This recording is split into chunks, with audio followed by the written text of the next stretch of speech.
আপনাদেরকে অনেক ধন্যবাদ। আপনারা তাৎক্ষণিক আমাদের যে প্রেস ব্রিফিং আছে জাতীয় নাগরিক পার্টির পক্ষ থেকে আপনারা উপস্থিত হয়েছেন এবং আপনারা গত এক সপ্তাহ যাবৎ মাঠের মধ্যে ছাত্র জনতার যে গণ অভ্যুত্থানের আন্দোলন ছিল আওয়ামী লীগ নিষিদ্ধের দাবিতে, সেখানে আপনারা সর্বোচ্চ জায়গা থেকে আমাদেরকে সাপোর্ট দিয়েছেন এবং ছাত্র জনতার সাথে কাঁধে কাঁধ মিলিয়ে বাংলাদেশের মানুষের ঐতিহাসিক সংগ্রামকে বাংলাদেশের 18 কোটি মানুষের কাছে আপনারা পৌঁছে দিয়েছেন। এই জন্য আপনাদেরকে আমাদের পক্ষ থেকে ধন্যবাদ জানাচ্ছি। দ্বিতীয়ত, আমাদের এই গণ অভ্যুত্থানে যারা নারীরা লাস্ট যে ডেটা ছিল, যেদিন গভর্নমেন্টের মিটিংটা ছিল, ওই দিন তারা এই আন্দোলনের মোড় ঘুরিয়ে দিয়েছিল।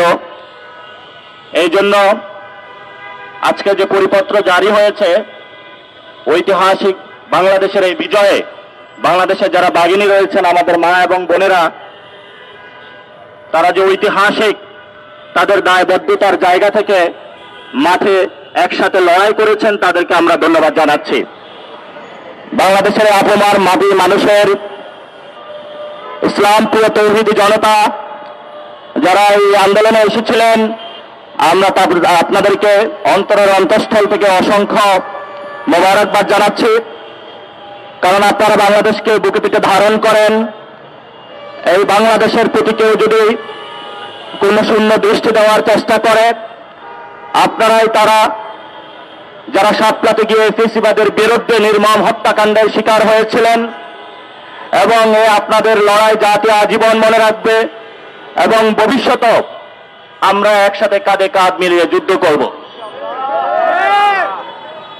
তৃতীয়ত, আপামর ছাত্র জনতা ঢাকা এবং বাংলাদেশের বিভিন্ন জায়গায় শর্ট নোটিশে যারা আন্দোলনে রাজপথে নেমে এসেছেন, এটা বাংলাদেশের গত 53 বছরের ইতিহাসে ডিকেড বা শতক শতক যে যুগে আছে আমাদের ঐতিহাসিক, সেখানে কয়েক দশক পরে এই ধরনের অভূতপূর্ব মিলন মেলা ঘটে। সেই মিলন মেলার মধ্য দিয়ে বর্তমান বাংলাদেশ তার গৌরব মাখা সময় পার করছে। এই সময়ে যারা এই আন্দোলনের মাঠে এসে এই গৌরব মাখা আন্দোলনের অংশীদার হয়েছেন, আপনাদেরকেও আমরা জাতীয় নাগরিক পার্টির পক্ষ থেকে অসংখ্য মোবারকবাদ জানাচ্ছি এবং ধন্যবাদ জানাচ্ছি। প্রিয় সাংবাদিক ভাইরা, আপনারা জানেন জাতীয় নাগরিক কমিটি এবং বৈষম্য বিরোধী ছাত্র আন্দোলনের পক্ষ থেকে আমরা ঘোষণাপত্রের দাবিতে শহীদ মিনারে পুরো বাংলাদেশ থেকে একটি আন্দোলনের ডাক দিয়েছিলাম। কিন্তু সেখানে আমরা দেখেছিলাম বিভিন্ন রাজনৈতিক দলের দ্বিধাদ্বন্দ্ব, উপদেষ্টা মহলের দ্বিধাদ্বন্দ্বের ক্ষেত্রে বাংলাদেশের মানুষের যারা শহীদ হয়েছেন, যারা আহত হয়েছেন, তাদের রক্তের দাগের যে লিখিত কালাম, তাদের রক্তের দাগের যে লিখিত ভাষা, সেই ভাষাটা আজ পর্যন্ত আমরা বুঝে পাইনি। কিন্তু আপনারা যখন আবার রাজপথে নেমে এসেছেন, জুলাই গণ অভ্যুত্থানের যে সরকার ইন্টারিম গভর্নমেন্ট, তারা তাদের সেই 5 তারিখের রিএনেক্টমেন্টে ফিরে গিয়ে গতকালকে তারা আমাদেরকে প্রতিশ্রুতি দিয়েছে যে আগামী 30 কার্য দিবসের মধ্যে জুলাই ঘোষণাপত্র ঘোষিত তারা করবে। এবং সেই ক্ষেত্রে আমরা এই 30 কার্য দিবসের মধ্যে ইন্টারিম গভর্নমেন্টকে লাস্টবার হুঁশিয়ার করে দিতে চাই, এইবার যদি কোনো হেলাফেলা করা হয়, বিভিন্ন রাজনৈতিক দলের যে দ্বিধাদ্বন্দ্ব রয়েছে, সেই ক্ষেত্রে যদি আপনারা মাথা নিচু করেন, জনতা কিন্তু এবার যমুনার এখানে রাজস্বিক মোড়ে অবস্থান নিয়েছিল। আমরা কিন্তু পরে যমুনার সামনে বসে থাকবো না, যমুনার ভিতরে যেতে ইনশাল্লাহ আমরা বাধ্য হব। আপনারা দেখেছেন বাংলাদেশের জনগণ আমাদের শক্তি, এই শক্তিকে ভর কেন্দ্র করে কিন্তু আমরা গণভবনে গিয়েছিলাম। এই জনগণ কিন্তু পার্লামেন্টে গিয়েছিল। কিন্তু এখনো যারা সচিবালয়ে, স্কুল, কলেজ, ইউনিভার্সিটিতে, ক্যান্টনমেন্টে, বিভিন্ন জায়গায় আওয়ামী লীগের প্রেতাত্মা হিসাবে কাজ করে যাচ্ছে, মুজিববাদী আদর্শের কাজ করে যাচ্ছে, আমরা তাদেরকে শেষবারের মতন হুঁশিয়ার করে দিতে চাই। আসুন দেখুন, আজকে রায় হয়েছে, দল নিষিদ্ধ হয়েছে। আপনাদের বুদ্ধদয় হওয়া উচিত। আপনাদের যারা শহীদ হয়েছে তাদের রক্তের দিকে তাকানো উচিত। যদি মানুষ হিসাবে বসবাস করতে চান বাংলাদেশে, অবশ্যই আপনাদেরকে মুজিববাদী আদর্শ ছেড়ে জনগণের কাতারে নেমে আসতে হবে। আপনি সচিব পরিচয়ের আগে আপনার পরিচয়, আপনি বাংলাদেশের একজন সিটিজেন।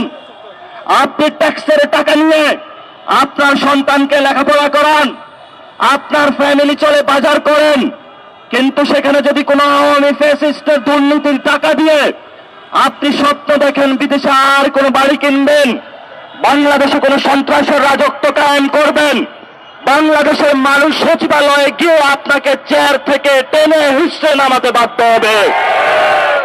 আমরা আরো দেখেছি, আমাদের যারা ভাই বন্ধু 5 তারিখে আমাদের একসাথে গণ অভ্যুত্থানে অংশগ্রহণ করেছিল, আজকে রাজনৈতিক তারা দল বড় হয়ে গিয়েছে দেশের চেয়ে। আমরা তাদেরকে বলবো, হুঁশে ফিরে আসুন। দেখেছেন গতকালকে মানুষ আবার পঙ্গপালের ন্যায় মাঠে নেমেছে, কেউ তাদেরকে বাধা দিতে পারে নাই। এই হুঁশিয়ারের মধ্য দিয়ে আওয়ামী লীগের যে অবস্থা হয়েছে, আমরা চাই না আর বাংলাদেশে কোনো দলের এই অবস্থা হোক। সেই জন্য আমরা বিভিন্ন পক্ষ গোষ্ঠী যারা দল রয়েছে সকলকে বলবো, আপনারা জুলাই ঘোষণাপত্রে সরকার যে উদ্যোগ গ্রহণ করবে, সেই জনতার দস্তখত যেটা রয়েছে তাড়াতাড়ি সেখানে সাইন করে মানুষের হাতে তাদেরকে জুলাই ঘোষণাপত্র বুঝিয়ে দিন। আর নাহলে স্পষ্ট করে ঘোষণা করুন আমরা জুলাই ঘোষণাপত্র চাই না, সেটাও জনতার কাছে করুন, তাহলে জনতার আদালতে আপনাদের বিচার হবে। দ্বিতীয়ত যে বিষয়, আওয়ামী লীগের বিচার কার্য নিয়ে আমরা হেলাফেলা করতে দেখেছি। একটি আন্তর্জাতিক অপরাধ ট্রাইব্যুনাল গঠন হয়েছে, কিন্তু এই পর্যন্ত আমরা তাদের উল্লেখযোগ্য কোন বিচারিক কাজের দৃশ্যমান ব্যবস্থা দেখতে পাইনি। বাংলাদেশে গণ অভ্যুত্থানের পরে এই ধরনের মন্থর গতিতে চলা বিচার ব্যবস্থা আমরা দেখতে চাই না। আপনাদের সামনে একটি সুবর্ণ সুযোগ এসেছে, জনগণের কাছে যান। যদি আপনাদের কোনো টাকা পয়সা লাগে, আমরা জনগণের কাছে গিয়ে টাকা পয়সা তুলে দিব, তারপরেও কাজটা দ্রুত করেন। যদি কোনো সাপোর্ট লাগবে, জনগণ আপনাদেরকে নিয়ে আমরা বিভিন্ন জায়গায় গিয়ে প্রমাণ আমরা কালেক্ট করে দিব, সেটাও আমরা করে দিব, তারপরেও কাজটা দ্রুত করেন। কিন্তু জনগণের সাথে কোনো গাদ্দারি করবেন না।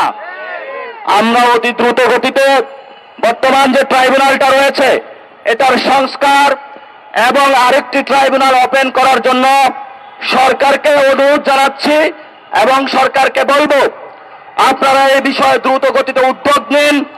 এবং আমাদের যে আইন মন্ত্রণালয়ের আমাদের শ্রদ্ধেয় শিক্ষক আসিফ স্যার আছেন, আপনি অনেক সহযোগিতা করেছেন, আপনি অনেক হেল্প করেছেন, কিন্তু আমরা সন্তুষ্ট নই।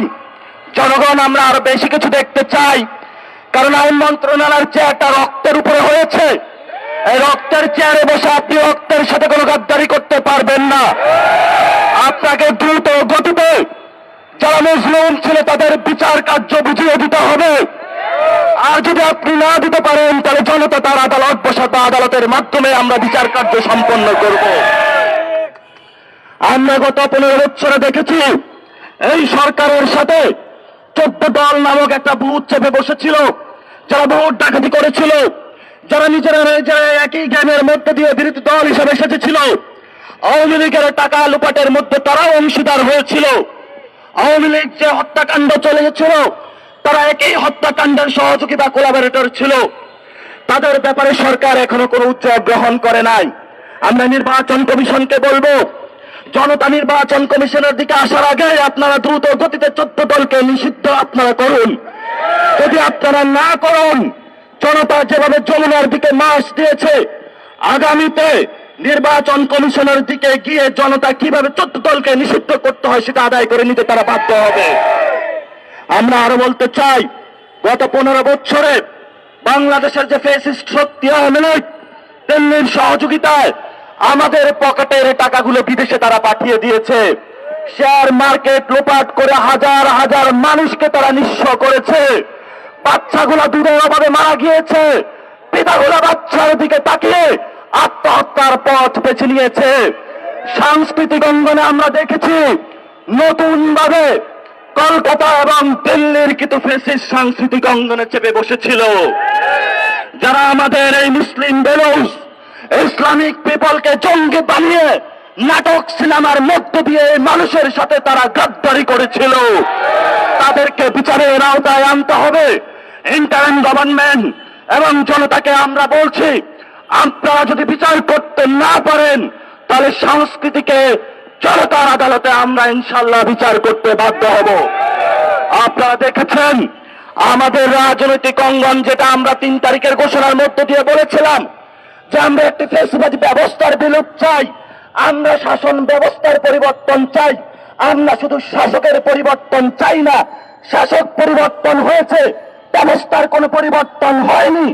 আরেক দল এখন সেই গণভবনে যাওয়ার পায়তারা করছে কোন সিস্টেম পরিবর্তন না করে। এই সিস্টেম আমাকে হত্যার জন্য একটি সিস্টেম বানানো হয়েছে।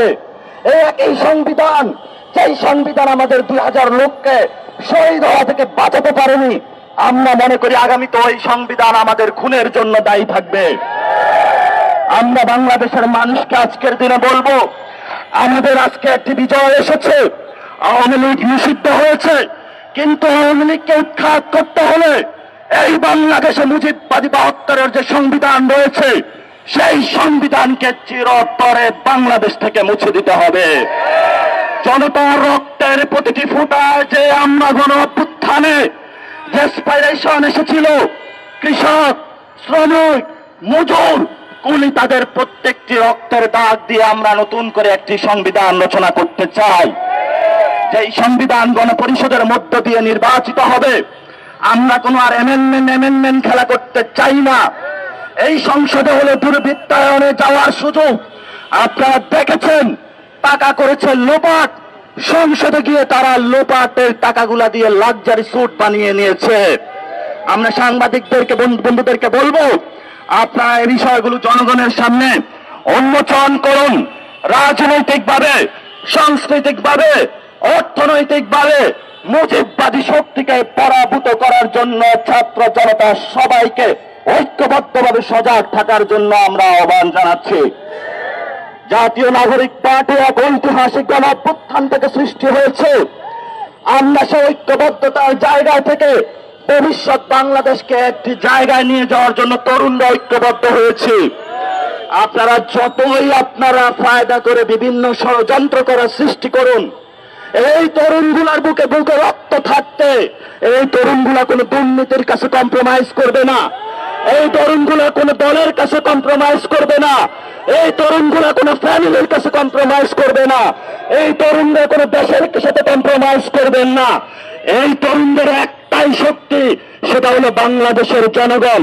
বাংলাদেশের জনগণ যতদিন থাকবে, বাংলাদেশের জনগণ যতদিন জীবিত আছে, পৃথিবীতে যাই ঘটুক না কেন, আমরা জাতীয় নাগরিক পার্টির পক্ষ থেকে এই তরুণ এবং বৃদ্ধ আবলা বনিতা সবাইকে নিয়ে এই মাতৃভূমিকে রক্ষা করে যাব ইনশাআল্লাহ।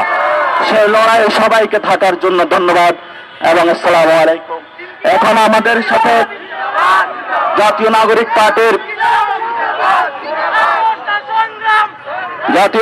পার্টির পক্ষ থেকে ফাইনাল যে মেসেজ রয়েছে তা আমাদের দিবেন আপনাদের জনপ্রিয় ব্যক্তিত্ব এবং পরিচিত মুখ, আন্দোলন সংগ্রামকে যারা আমরা ক্যাম্পাস ছোটবেলা থেকে পেয়েছি, যার নেতৃত্বে আমরা উদ্যমে এক তরুণ দল এগিয়ে চলছি, যিনি আমাদের বাংলাদেশের আপমর জনতার প্রতিশ্রুতিকে বহন করছেন, আমাদের প্রিয় সংগ্রামী সদস্য সচিব জনাব আক্তার হোসেন।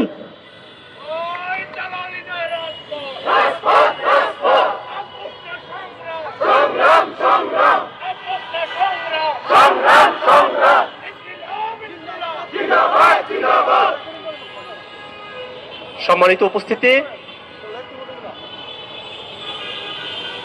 প্রতিষ্ঠার পর থেকেই জাতীয় নাগরিক পার্টি এনসিপি দলগতভাবে আওয়ামী লীগের বিচার, নিবন্ধন